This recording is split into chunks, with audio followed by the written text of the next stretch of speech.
Magandang araw guys, magluluto tayo ng wagyu at kinilaw na bluefin tuna. At ito ang ating prepare ngayong araw. Yan, ang wagyu. Yan ang bluefin tuna. Ihiwain natin ng maliliit ang bluefin tuna. Ang ating ingredients ay luya, lemon. Ayan, hinihiwa na natin ang bluefin tuna.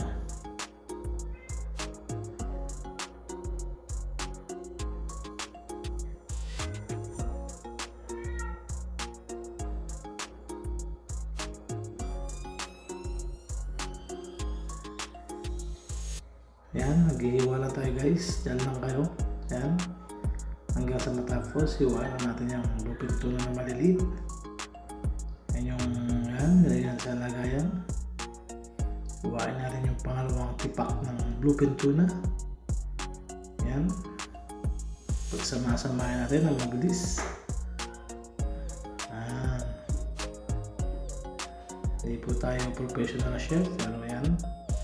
Gagawa tayo ng bluefin tuna kinilaw. Yan, binabalatan natin luya. Mas marami luya, mas masarap at mas mabango ang ating kinilaw na bluefin tuna. Yan. Pagpasensyahan nyo na ang ating paghihiwa guys. Yan. Huwain na rin natin yung wagyu. Makikita nyo may mga taba-taba sa loob niyan. Yan. Hiwa lang. Yan guys. At tayo mag-iiyaw ng wagyu para sa ating Noche Buena at New Year. At matatapos na ang taon. Yan.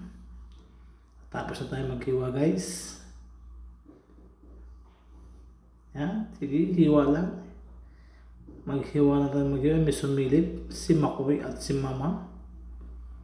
Yan. Mukhang sila ay nagugutom na. Naamoy na nila ang iniyaw na wagyu. Ang mga pagkain nito ay mga libre lang guys. Bigay lang sa atin ng ating kaibigan na nagtatrabaho sa palasyo. Yan. Di po natin kayang bilhin yung mga gantong pagkain dahil sa sobrang mahal. Kaya papasalamat tayo kay Lord. Binigyan tayo ng mga kaibigan na nagbibigay ng ganitong pagkain. Ayan guys, hiwa-hiwa na ang wagyu. Atin ang yan. Pwede nyo po siyang i-ferrito na konting mantika lang para hindi siya matigas. Ang wagyu po ay segundo lang, 1 minute, 50 seconds lang ay malambot na at luto na. Yan po ang ng wagyu. Kaganda sa wagyu, di katulad ng mga ordinary beef. At bawat tagat ay yan, lasap na lasap. Ang sarap ng wagyu. Yan. Yan guys. Iwain natin yan. Kainin natin. Sarap guys. Thank you guys for watching.